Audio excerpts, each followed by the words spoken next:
Des pas dans le désert. Des pas qui ont changé le monde. Il y a 2000 ans, un prédicateur juif ambulant apparaissait en Palestine. Il prêchait le renouveau et l'amour.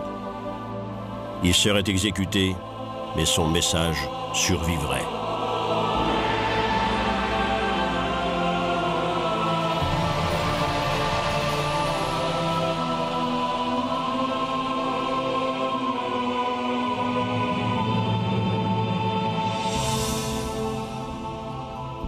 L'histoire du christianisme, un cortège infini d'humanité. Une route qui serpente à travers les siècles, pleine d'erreurs et de confusion, pleine de dévotion et de passion. Une route faite non de dates historiques, mais du vécu d'individus. Une histoire de souffrance, mais aussi une histoire de joie. En 2 millénaires, des approches totalement différentes de la foi allaient apparaître. Le contexte de chaque époque apportant sa marque personnelle. Au cours des XVIe et XVIIe siècles, la découverte du Nouveau Monde entraînait la découverte d'anciennes civilisations en Amérique latine. Avec elle, des cultures et des croyances très différentes surgissaient loin de l'Europe.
Pacantigua, l'antique capitale du Guatemala.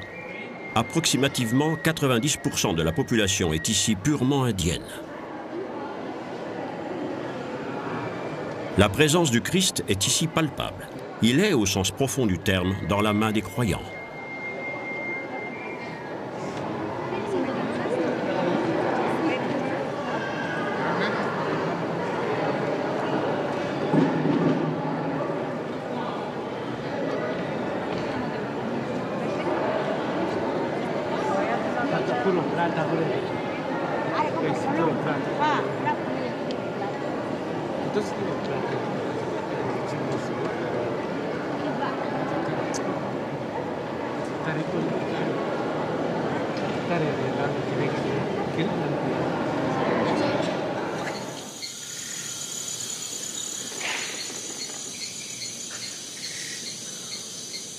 Depuis le commencement de l'histoire indienne, ce continent représentait tout l'univers, en dehors duquel rien d'autre n'existait. De hautes cultures indiennes y prospéraient qui adoraient leurs dieux dans des temples et des pyramides. Les restes de ces constructions sont aujourd'hui à demi submergés par la jungle.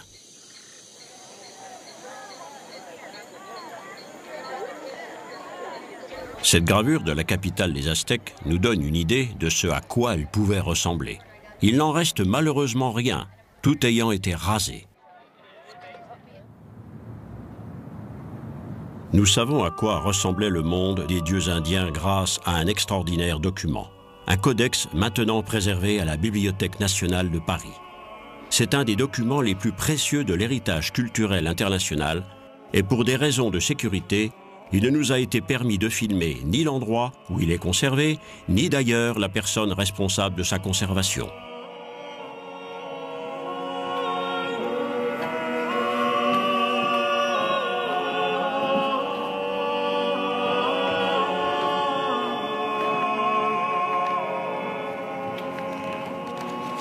Si le codex appelé Telleriano Remensis est si extraordinaire, c'est qu'il remonte à une époque précédant la conquête espagnole.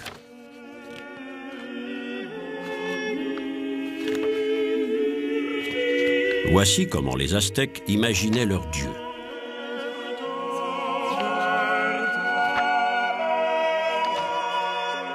Les traces de leur histoire remontent à 1200 ans avant notre ère.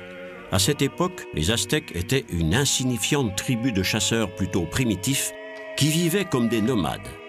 Ces empreintes de pas symbolisent leur errance. C'est alors qu'ils commençaient à supprimer d'autres tribus autochtones.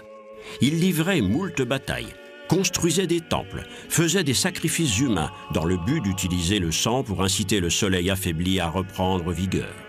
Les sacrifices humains servaient à maintenir le cours de l'univers. Après s'être allié avec les tribus voisines, la dynastie aztèque dominait bientôt toute la péninsule du Mexique. Les Aztèques construisaient alors leur capitale sur une île du lac de Mexico. Ce document porte la date de 1503. Personne ne soupçonnait que déjà le destin et la chute du Mexique étaient en route à bord de navires qui s'avançaient à travers l'Atlantique.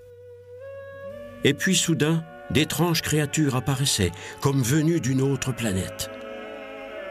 Comme personne dans ces contrées n'avait jamais vu de chevaux auparavant, des armées entières s'enfuyaient à leur approche. Et puis des montagnes de cadavres et un homme barbu assis sur une sorte de trône. Qu'était-il arrivé? Nous connaissons l'histoire. En 1492, le marin génois Christophe Colomb quittait l'Espagne, espérant atteindre les Indes par la mer Océane. Naviguant plein ouest, il atterrissait finalement sur un groupe d'îles, les Bahamas. Au cours des voyages suivants, il découvrait toutes les îles importantes des Caraïbes, Cuba, Haïti, avant de finalement toucher l'Amérique centrale. Il n'atteindrait jamais les Indes, mais avait découvert un nouveau continent.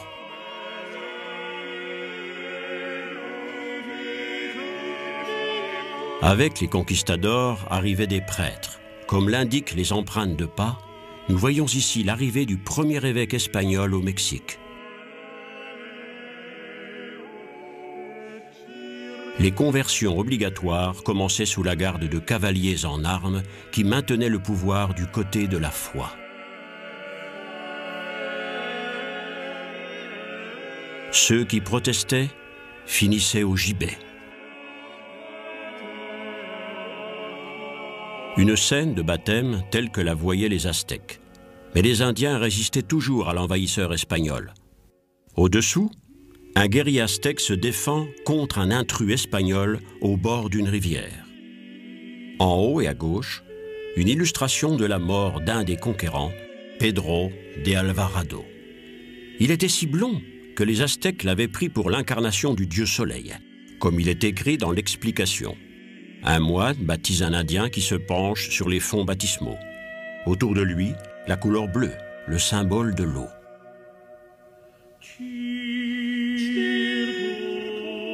Qui était le baptisé? Et qui sont les baptisés d'aujourd'hui? Leur chute était si profonde et l'écroulement de leur monde si inattendu qu'il semble encore aujourd'hui que les descendants de ce peuple soient absents comme en état de choc.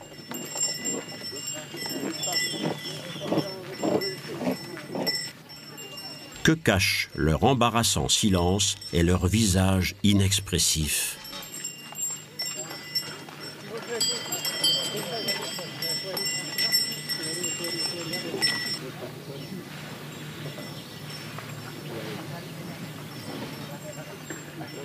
Qui est le Christ pour eux? Celui qui fut martyrisé? Le crucifié?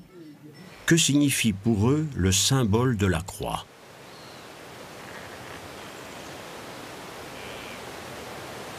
Sur une colline près de la ville de Chichicastenango, nous trouvons un antique site cultuel maya entouré de croix chrétiennes. Les deux religions se combinent ici.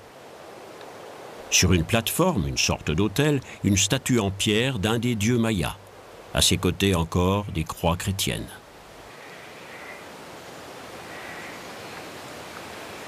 Comme nous nous approchions avec notre caméra, deux hommes qui brûlaient des offrandes s'étaient enfuis. Et voilà ce que nous devions trouver. En contrebas du lieu de culte, dans Chichicastenango, les Indiens sortaient de l'église la statue d'un saint. Attachés tout autour de la statue, des miroirs reflétaient la lumière du soleil levant, comme si les gens priaient un dieu soleil.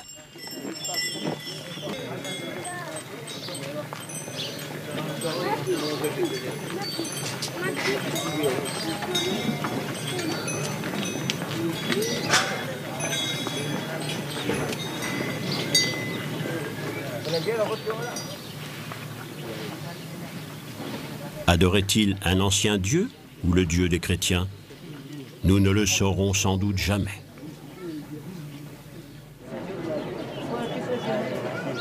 Puis, ils s'étaient rassemblés pour suivre la messe du matin dans l'église. À quelques pas de là, à l'extérieur, un homme faisait brûler une offrande.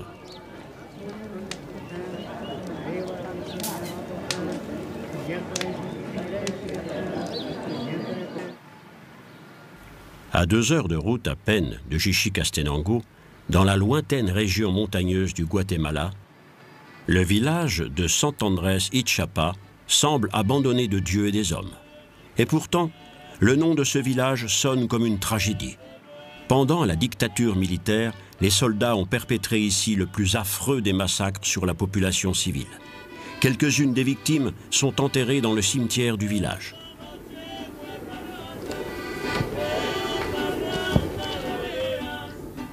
Ici, la population est presque à 100% purement indienne.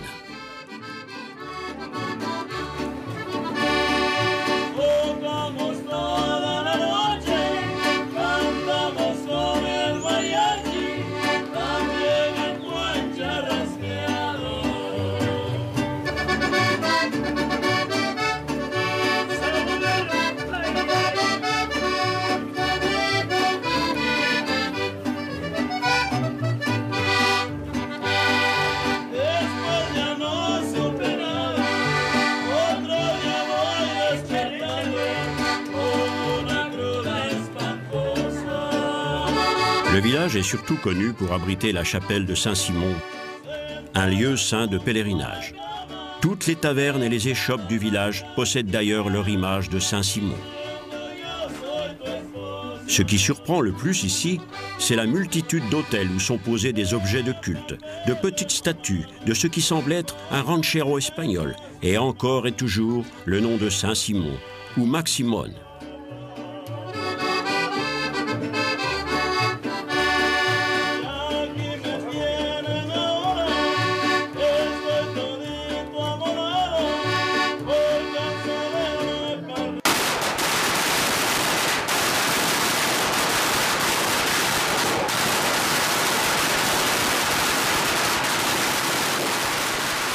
Soudain, des explosions. Ce ne sont que des pétards, mais chacun ici sursaute d'effroi. Les musiciens deviennent nerveux, se demandant ce qui se passe. Le souvenir des rafales de mitraillettes pendant le massacre sonne encore à leurs oreilles.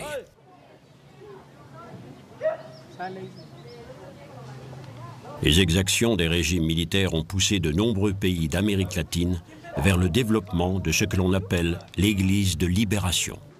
Ce qui n'est pas difficile à comprendre dans un lieu comme San Andrés.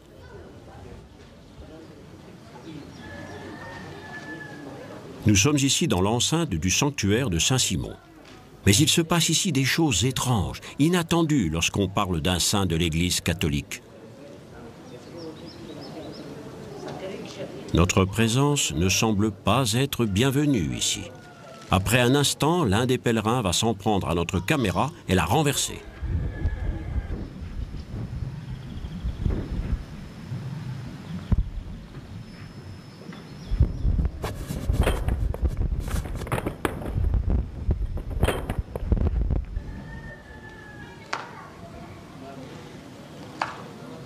Cependant, comme certains des pèlerins prennent eux-mêmes des photos, les autres semblent vouloir nous accepter.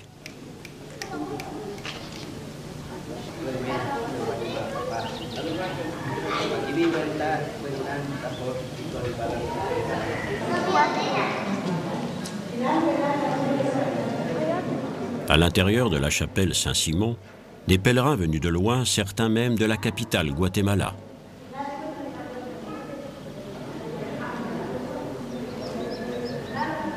Des cierges brûlent comme dans tous les sites de pèlerinage catholiques. La représentation du saint est un peu étrange. Cette poupée en celluloïd est vêtue comme un riche ranchero espagnol portant cravate, chapeau et canne. Sur ses genoux et dans sa main gauche, un rouleau de billets. Les femmes indiennes fument du tabac comme pour célébrer quelques rituels. Elles claquent des doigts pour attirer l'attention du saint.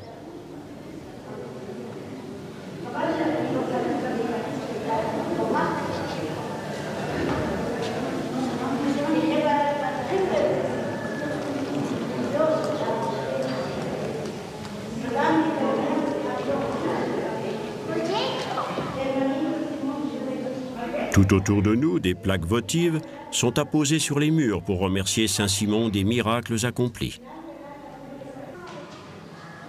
Mais le saint que l'on adore ici est en réalité une vieille déité indienne, Maximone. Les gens s'éloignent de lui à reculons.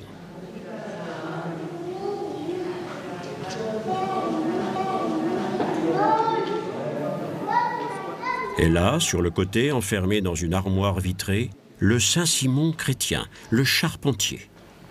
Comme elle l'a souvent fait, l'Église catholique a simplement adapté un culte païen pour sa propre liturgie.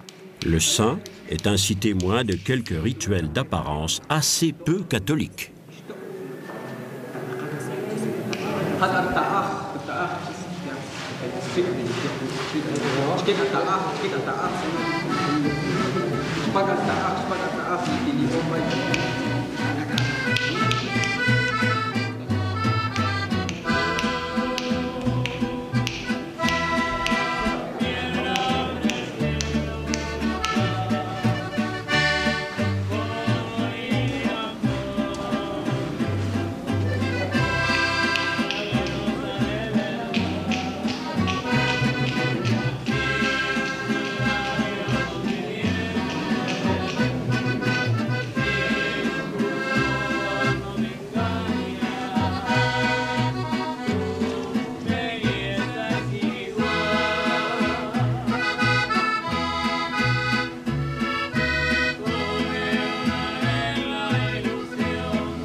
Niboyoka Rinpoche, el espíritu aquí.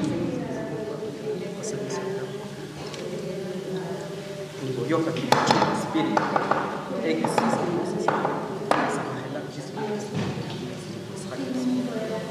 Los 4 puntos cardinales, señor presidente, chica de Perú. Chica de Perú, chicas del Sapo,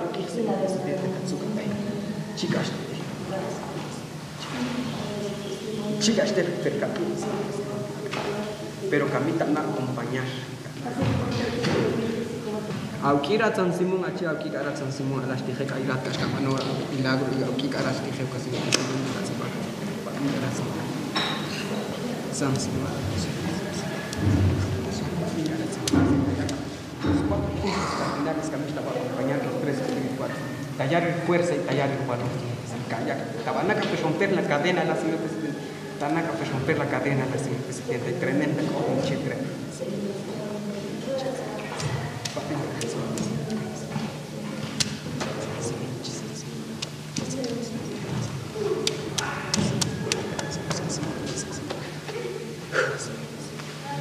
Quémalo tú. No se van a quemar, pero tú los vas a quemar. Tú los vas a parar. Vamos, voy a ver cómo estás.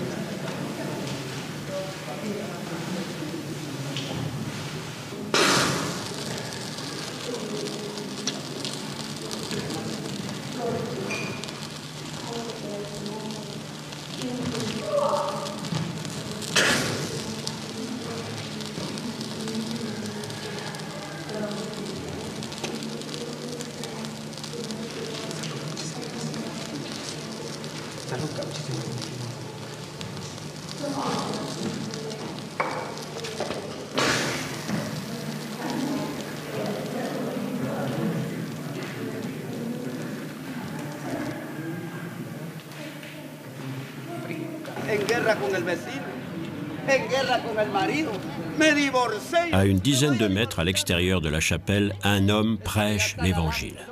Personne ne l'écoute. Il semble parler dans le vide. Son inébranlable dignité correspond exactement à ce que Jésus exigeait de ses disciples.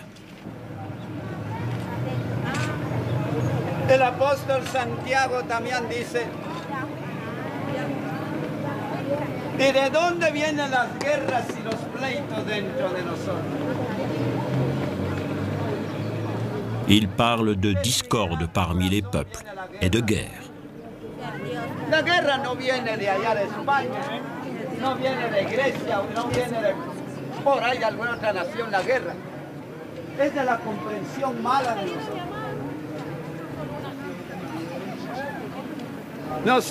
C'est nous qui sommes mauvais.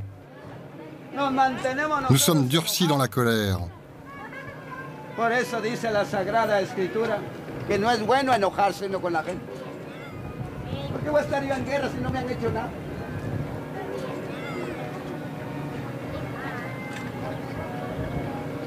Bendito sea el nombre de Dios. Loué soit le nom de Jésus. Dios está en el cielo. L'Écriture sainte dit « Dieu est dans le ciel ». Que estás en el cielo. No dice Padre nuestro que estás en el sótano, dice. No, que estás en el cielo. Ahora los religiosos pues tienen razón, están buscando las piedras, buscando los palos, buscando la escultura. Et Dieu n'est pas une poupée de celluloïd, ce n'est pas une simple marionnette, car Dieu est sacré. Pero Dios no es un muñeco. Dios es santo.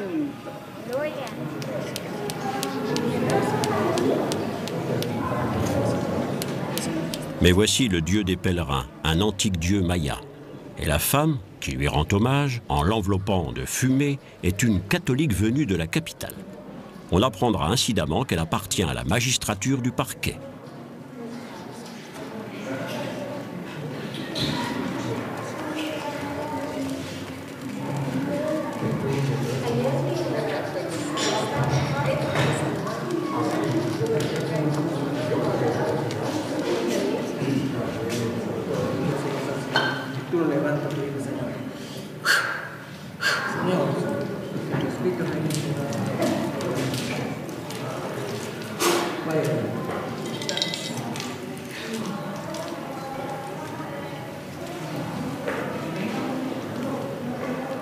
Cet homme-là nous a semblé particulièrement intéressant. Arrivé au volant d'une Mercedes, il appartient de toute évidence à la classe moyenne de ce pays. Son rosaire indique clairement qu'il est catholique.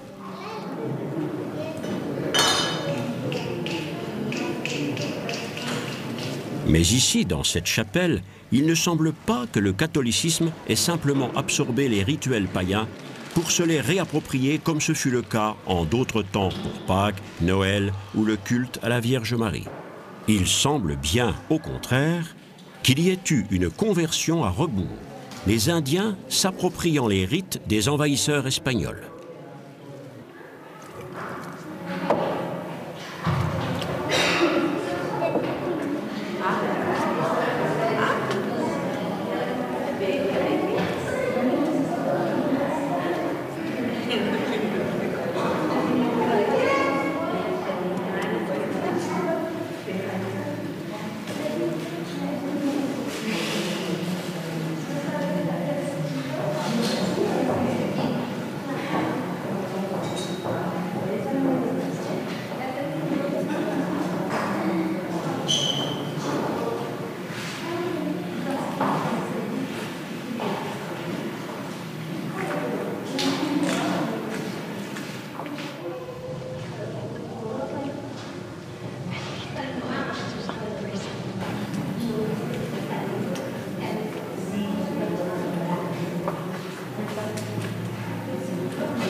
Deux jours plus tard, nous sommes revenus à la chapelle de Saint-Simon.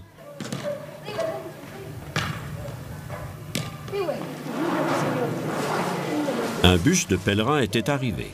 Une indienne, que les circonstances pourraient nous amener à appeler la gardienne du temple, exécutait des rituels purificateurs sur des femmes appartenant à la partie hispanisée de la population.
Un autre retour en arrière dans l'histoire.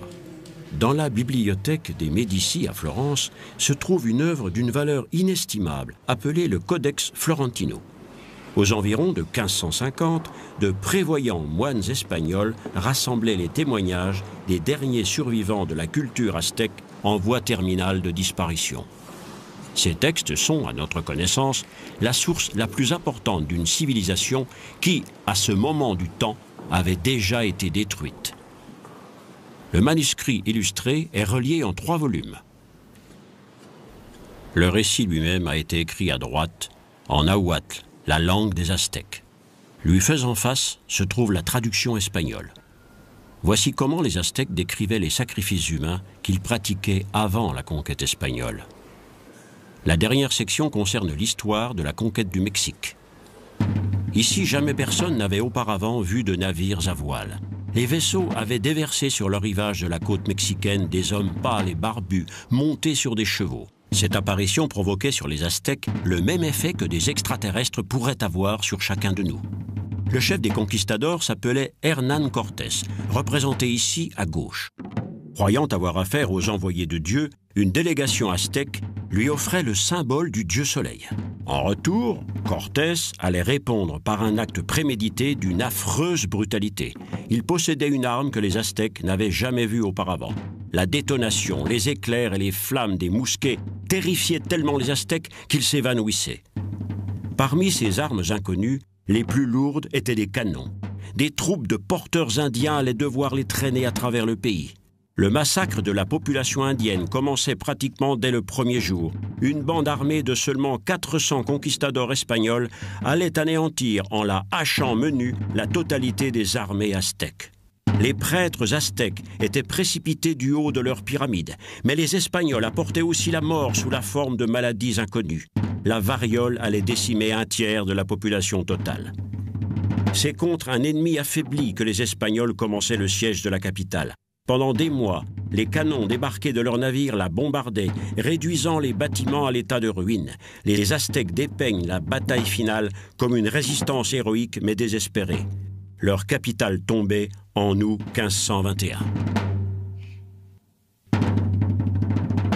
Du côté espagnol, une seule voix allait s'élever contre ces meurtres massifs, celle du moine Bartolomé de las Casas. Dans son livre « Dévastation des nations indiennes », il dénonçait ce génocide.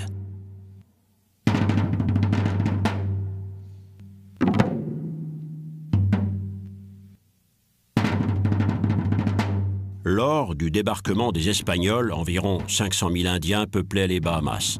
À peine une génération plus tard, un bateau espagnol passait 3 ans à rechercher les derniers survivants. Las Casas pouvait alors constater de ses propres yeux qu'il ne restait tout juste que 11 d'entre eux. Il était le seul à dénoncer la conversion forcée et à demander pour les Indiens le respect des droits de la personne humaine. Mais en son temps, personne ne l'écoutait. C'est ainsi que la foi s'imposait au peuple du Nouveau Monde, ou plutôt qu'elle leur était imposée jusqu'à l'écrasement.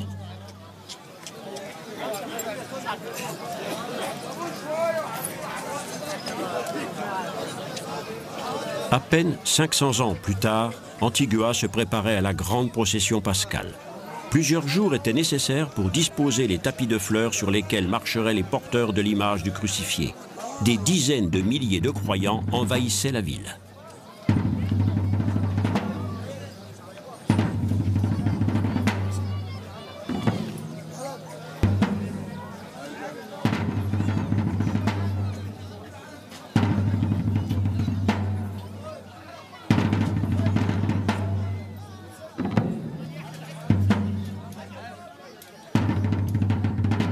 Et de nouveau se pose la lancinante question. Cet homme crucifié qu'ils portent sur leurs épaules, ce Jésus, que représente-t-il vraiment pour eux? Et quel visage a exactement l'Église dans ce nouveau monde?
À ce moment, Jésus a parlé à son Père.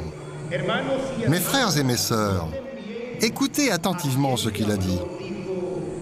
Père, je remets mon âme entre tes mains.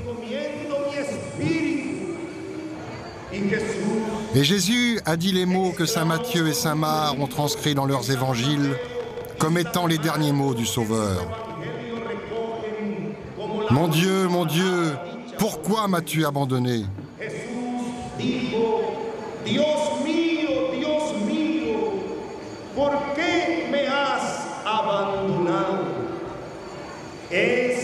C'est l'inquiétude profonde de l'être humain qui se sent abandonné, impuissant et déprimé.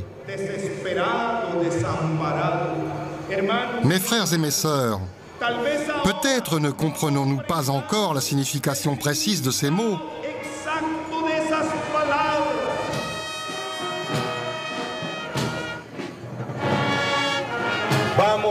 Mais regardons la descente de croix.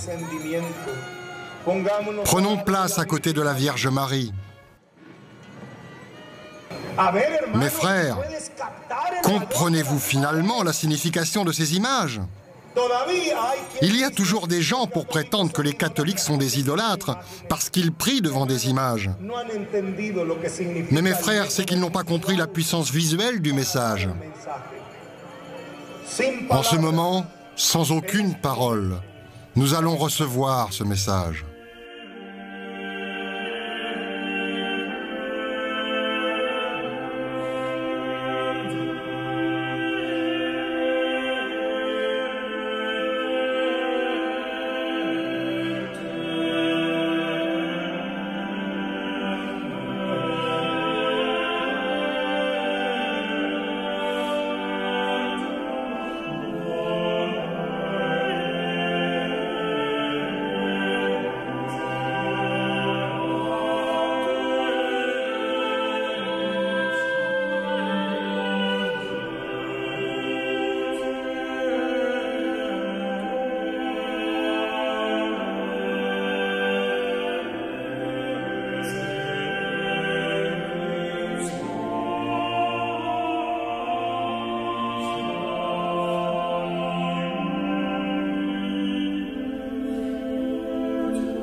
Le message du Christ, le message d'amour, a été reçu par les chrétiens à travers les siècles et dans le monde entier sous une forme toujours renouvelée. De nouvelles approches à la religiosité se sont développées à partir de cette simple source, y compris les formes les plus étranges de dévotion chrétienne. L'histoire leur a permis à toutes de s'épanouir comme des fleurs multicolores, combinant toujours les antiques traditions avec les nouvelles. Une multitude d'approches personnelles de la foi chrétienne qui parfois allaient même entrer en conflit entre elles. Personne, cependant, ne peut s'arroger le droit de porter un jugement sur le sérieux des formes de cette foi personnelle, car l'amour et la tolérance forment le cœur même du message chrétien.